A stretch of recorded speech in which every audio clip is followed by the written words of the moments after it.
Hi there, I'm Budda and you're watching Dr. Guitar, a show for all you guitarists out there. A lot of you have been asking me how I make money, how I support myself. Well, this is an episode about what I do for a living. First of all, I'm a professional musician. It's been 26 years now. I live from the money I get by playing live, mainly by playing live. Well, exclusively by playing live. I have 3 bands at the moment, and I have some duo performances sparsely. So my main band is Budda Power Blues, my self-named band, which is a power trio, a blues power trio, a blues-influenced power trio.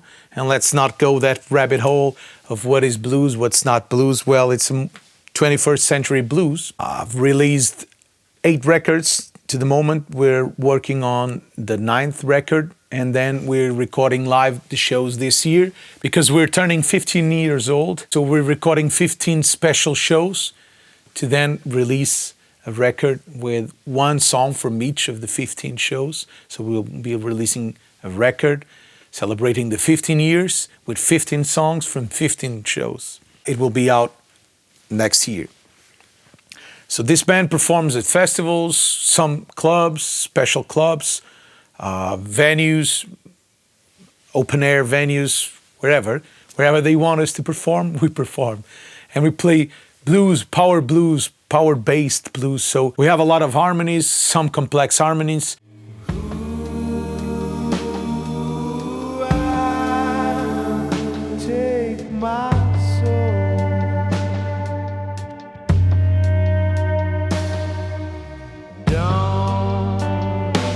Some riffing music, a lot of fuzz, a lot of everything. God helps me. Hey, hey. God helps me. I've been working all day. God helps me. Hey, hey. God helps me. I've been working all day. There's a lot to do everywhere. That's a burden that God gave me to bear. I might not know the reason why, but I blindly follow the will from the sky. God helps me. But it is a power trio based band, so bass, drums and guitars, and I sing. Then I have Trio Pagu, which is my Bossa Nova MPB Brazilian music trio. It is me playing the guitar with the Boss octave pedal, making the bass, and the OC3, I believe. I also have an episode on my setup for Trio Pagu. And I play a Casino Epiphone with P90s through a clean amp, through my M13, and the Boss OC3 doing the bass. Then there's a singer, Alex Liberali, and a percussionist, Inuri Bispo. 2 Brazilian guys. Alex is from Rio de Janeiro. Inuri is from Bahia, Salvador da Bahia. So both Brazilian. I'm the Portuguese guy in the middle of the Brazilians playing Brazilian music.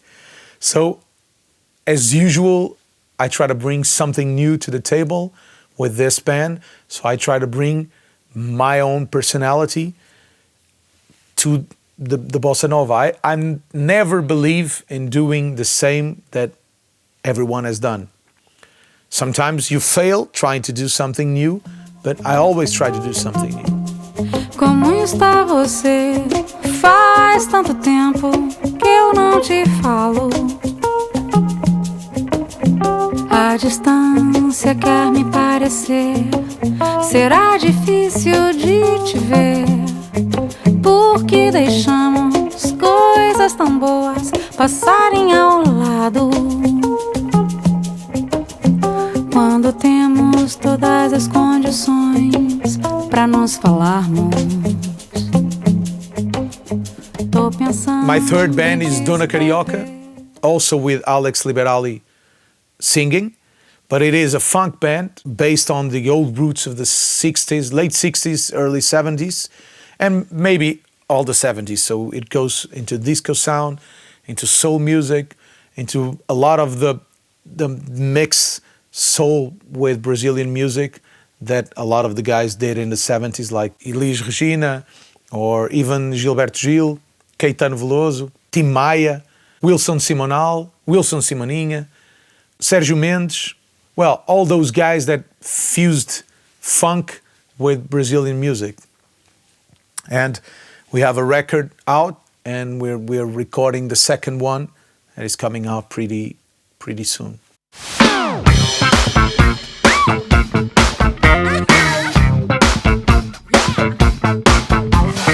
Eu sou doidona, sou toda errada, sou tudo que não devo ser. Não come, eu como, não mexe, eu mexo, não fode, eu só penso em você. Delícia! Esqueço das coisas, fico irada, isso não pode mais ser. Sempre será, não muda nada, nada muda, muda você. Por isso eu digo, vai toda errada, toda errada, toda errada, toda.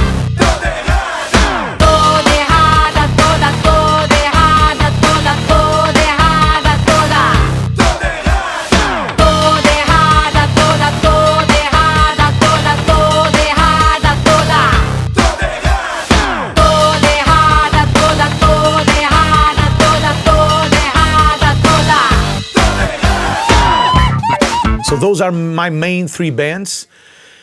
If you have been watching the show, I did a setup. I showed you the setup I use for those three bands, and I use completely different setups for the three bands. Mainly because I want to be a different musician within each band. So the reason I have three different bands is because I like a lot of different genres. And I want to play them all, but it doesn't fit in just in one band. At least at this day and age. In the 90s, it used to. You could play funk, reggae, metal, rock, classical, etc., and everyone accepted you.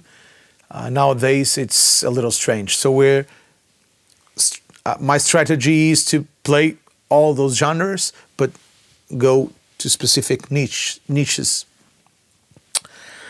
So in Budda Power Blues, I mainly play my negs, which is kind of a Strat crossover with a telly made by Joe Neggs, a great luthier. He was a builder for PRS during a lot of years, and now he has his own brand for a while, and the guitars are spectacular, incredible. So I play two Neggs live, and I also play my Line 6 Variax JTV James Tyler 59. It is a Les Paul shaped, but I play it because of the tunings. I use a lot of alternate tunings, kind of 6 alternate tunings live. So the Variax allows me to play all those different tunings with only one guitar. So I play open C, open E, DAD-GAD one step higher, open G, open A, open E, open D. So I play a lot of tunings, and baritone too.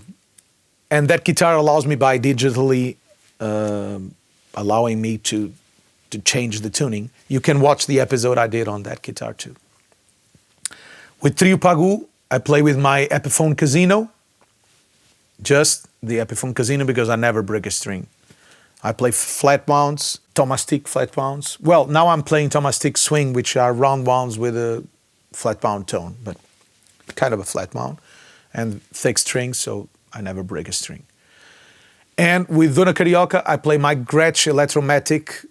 I never get the number out of it. I will write it here. I also have an episode on that guitar.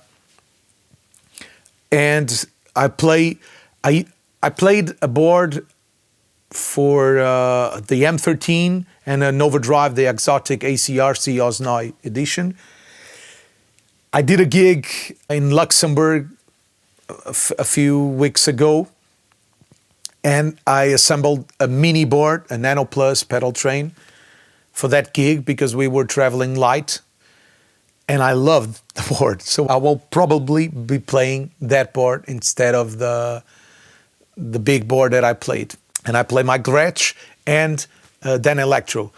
Dona Carioca has a specific color, so we play orange. We have all orange stuff. My guitar is orange. So my Dan Electro and my Gretsch are both orange guitars. My cable is orange. Just a thing for the show, but I really enjoy it. And I have these 3 different bands. Then I play in duos with some guests or as a guest. Rarely I do that, but I do it sometimes, occasionally, with my good friend Danny Del Toro. And we play blues. He plays harmonica. He's a Madrid-based harmonica player. So I play with him. I go to Spain and we do some tours. He sometimes comes to Portugal and we play together, but very occasionally, once a year probably. Then I have some guests. I'm starting to play with some guests too, and in clubs and doing some special shows. But that's basically it. I also play with Alex Liberali, sometimes just in duo, Bossa Nova, MPB, where we do a very intimate show.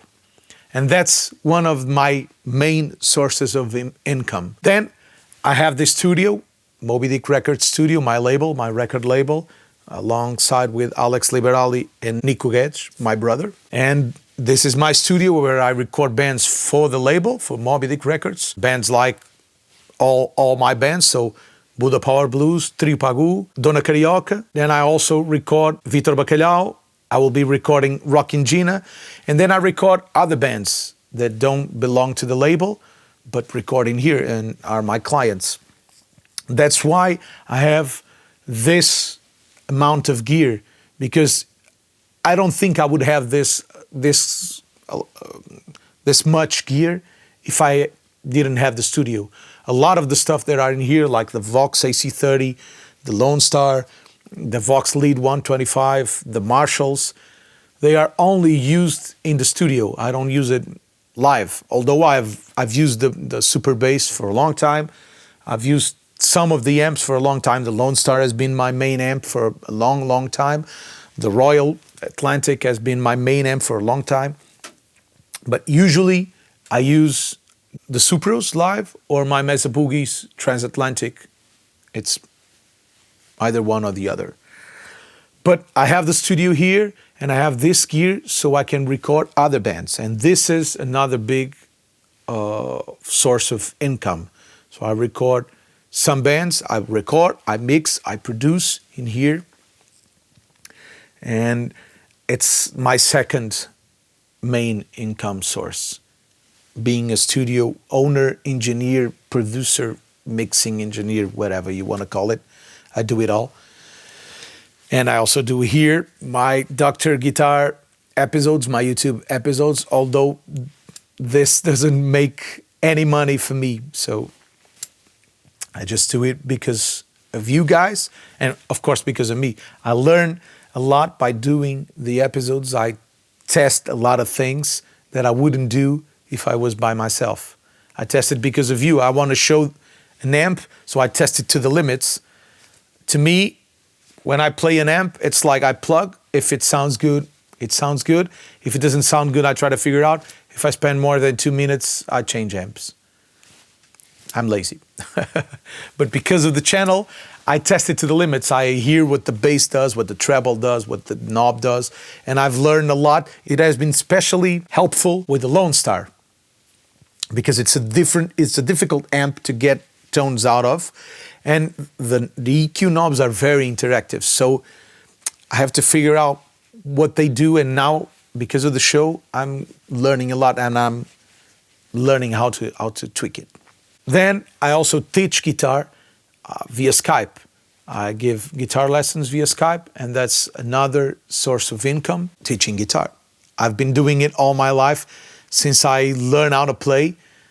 Since probably I'm 16 years old, I've been teaching guitar. I had a lot of students. I got tired of it because it's very, very tiring. You're always repeating yourself. And I quit classes for a while, and now I have 4 to 5 students max. I can't have, and I don't want to have more than 5 students. And this is mainly because guitar teaching is very time consuming. I have to be in the place for that special hour, and with my profession, being here in the studio and playing live, schedules are always changing. I can't have a routine, a special routine. So the way I got it, the way I overcome it, is I teach Monday, Tuesday, and Wednesday, because I play Thursday, Friday, and Saturday almost always. Then I have the Sunday with the family to recover, because if you're coming from playing from Wednesday night, Thursday, Friday, and Saturday, on Sunday I'm really tired, and I need to restore the energy, so to get back on Monday. But guitar teaching is also an income. Then I occasionally do workshops or masterclass, like how to record a band, workshops, guitar workshops, blues workshops. I do a little of that, but very occasionally. I don't do a lot of workshops. I love to do it, but I don't do it a lot. I forgot to mention, but as a music producer, I sometimes just produce and go to a band.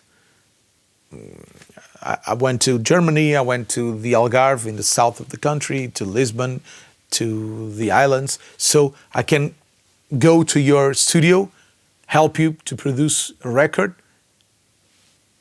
preferably mix it too, because I like to mix what I record and what I produce. And that's also an income source.